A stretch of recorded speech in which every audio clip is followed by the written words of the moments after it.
Hello, people. How are you? This is our second interview in English, and I'm really excited because tonight we've got a very special guest. All our guests are very special, and I do know I say this all the time, but tonight we've got a very special guest, and I can see she's online, so I'll let her in the video, and we can talk all about her. There we go. She should come on the screen really soon so we can properly present her, and there she is. Hi. Hello, how are you? I'm well, thank you. How are you? I am very well, despite a very weather in Liverpool today. Yeah, it's a bit grey and rainy here as well. Yeah, it is what it is, isn't it? But we're heading into April, which is always a good month. I don't know if it's everywhere in England, but in Liverpool, it's always an amazing month. April, we get like these sunny days and like summer temperature, so it's absolutely amazing. So I'm really happy about that. So let's tell our people a bit about you. As you might know, if you watched other interviews, we always let our guests introduce themselves. So tell us who you are and what you do. Okay, hello everyone. I'm Jessie. I'm 28. I'm from Brighton, and I'm an artist, and I use sustainable materials, mainly bottle tops, to create wall art and accessories and jewellery.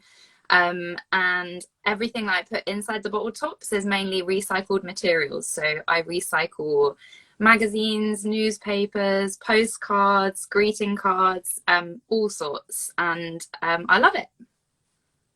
We love it too. As our public knows, we are a lot for sustainable fashion, sustainable accessories, sustainability in general, in all ways of life, and we always try to promote people who are kind to the planet. So tell us about how it started a bit. It started about 5 years ago, and it really started just as something for me. So I was a social worker in a hospital, and I really needed like a therapeutic outlet, and creativity has always been the way that I do that, the way that I sort of relax and switch off. And it started because actually one of my mum's closest friends went on holiday, and she brought back a brooch that was a bottle top, and it was filled with sand and tiny little shells. And she bought some empty bottle caps as well and said, give it a go, just experiment with it. We're quite an artistic family, so we always had bits lying around the house that we sort of messed around with. And I just started creating jewelry. So I made necklaces and I made brooches, just using little beads and things like that. And then it kind of expanded, and I'd never seen the frames made before. I'd only ever seen the accessories made. So I started experimenting with putting quotes inside the bottle tops and turning them into pieces of art. And I eventually left social work and actually did it full time for about 8 months, until I decided I needed something that was a little bit more consistent monthly. So I got a different job part-time, and then I sort of carried this on into another part-time business. This is amazing, and it's always good to find ways to fuel our passion, isn't it? So as you know, we have a set of questions that we ask all our guests, and the first question is, tell us something that no one knows about you. Something that nobody knows. Probably that I sing really loudly whenever I'm creating any kind of art. And it's like my free time, and I dance and I sing, and I should never be ashamed of it or embarrassed about it, but no, you should do some amazing You should do some amazing behind the scenes marketing videos. You shouldn't be ashamed of it. You should use it. Everyone's gonna ask for that now. But no, I'm actually like, I'm quite introverted. I'm really rubbish at public speaking. It's like my worst nightmare. The thought of standing up in front of an audience is not something that I'm very good at all. So my like workshop and my creative space is where I feel like I can really kind of come alive. Yeah, I can imagine. I can definitely imagine. The second question is, tell us something like a fun story linked to your work. Something like unusual, something that happened, or whatever you want to share with us. Something secret. Secret. Probably I would say the best to my work that's happened to me recently is starting up a craft fair business. So alongside the Bottle Tops, I also run a craft fair organisation in Brighton and Hove where we put on craft fair shows. And as a result of the pandemic, that's not something that we've been able to do. So we've been doing it online instead of been running them virtually. And it's just been an amazing time to connect with people and get to know other creatives and other artists and get everybody's work out there and everybody's work seen, and also just connecting with other sustainable artists. Like you said, it's so important and it's become such a focus at the moment, which is absolutely amazing. So I'm really excited to get back to running the craft fairs in person, but also just really grateful for like this to meet people and speak to people. I can imagine that running things in person is an important part of your business, because I think when we talk about sustainability and organic things, and also relationship with people and sharing beliefs and ideas is really important. So I suppose, and also for people to be able to touch your creations and experience them on different levels might be easier, isn't it? It might be an easier buy. Absolutely. I think that's one thing that's been really evident over the last year or so, is that I've had to really home in on my photography skills of my work, because it's really tricky. A lot of people at the craft fairs, like you say, they can pick it up, they can look at it, they can turn it around, they can turn it upside down if they want to, but it's so detailed what I do. I almost feel like my bottle tops are like little miniature pieces of art on their own. They're like tiny little universes with little stories to tell, and that's really hard to capture that online. So it's been amazing trying to challenge myself and push myself to find a way for people to still be able to get that impact that they would in person. But I am very much looking forward to being able to reintroduce it to go back. I can understand that. Our next question is something that we call the Marzullo moment, and this is because in Italy we've got a very, very famous TV presenter and journalist called Gigi Marzullo, and he interviews very famous people, and he always asks them this, which is, ask yourself a question and give yourself an answer. And this can be anything from like very deep stuff or not very deep. You choose what to ask yourself and what answer to give. Okay. So I would ask myself probably, what do I want other people to get out of my work and my business? And my answer would be that I love the fact that it's completely subjective to everybody. I love the fact that you can look at a piece of my work and create whatever you want to create from it and see whatever you want to see from it. There are so many things at the moment going on in the world that I feel really passionate about, from disability awareness to reclaiming the streets to suicide prevention, I've got like fingers in pies all over places, trying to do lots of different pieces to support all of these different causes, but also educate myself at the same time, because we can never ever know enough. We can never stop learning enough. So yeah, I would like people to be able to start conversations as a result of my work with people, and maybe talk about things that they might not necessarily talk about had they not seen it. I really like that. I think this is what art is about in general, but I also think that sometimes we miss that somehow, isn't it? I am a trained actress and singer, and one of my acting teachers, who then became my business partner, we opened an acting school together in Italy. She always used to say this. She said, theatre is not something that has to entertain you, it's something that has to make you think. And you know, you need to get there and have something challenged.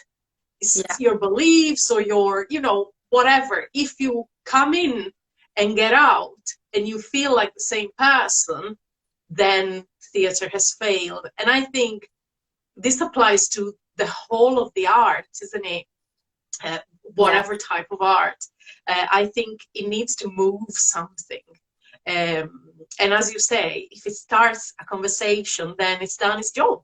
So definitely, yeah. And I also love that your creations can be very little, but also bigger. So there is a lot of choice for you know, all sorts of people, whatever they like. If they like very small things or if they like bigger things, you give people choices as to what they like, isn't it? Which I really like. Next question is not really a question, and you kind of touched on it. It's about future programs. So we obviously know that we are in very uncertain times. We don't know. We hope we're going to reopen soon, but we don't really know. We don't really know when we're going to really be allowed to have proper events. But have you got anything coming up? New collections, new programs, whatever you're thinking about or you're preparing, do you want to tell us about it?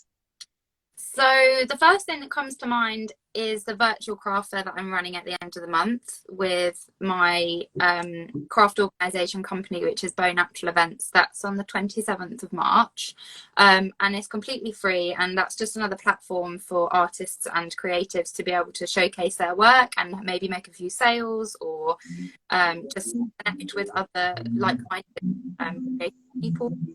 I am also currently making a piece which is going to be raffled off for a charity that's very close to my heart, which is the suicide prevention charity Ask Now Save Lives. That's still in the making, so I haven't actually shown that yet, but I've got my raffle tickets downstairs and I've never done that before, so I'm really excited to do that. I've got a collaboration with a fashion designer in London. We're going to be making a piece. We haven't quite homed in on all of our ideas yet, but something to do with body image and the detrimental effect that the pandemic has had on young women and their body image as a result of such a heightened use of social media over the last year or so. The old women. I can vouch for the old women.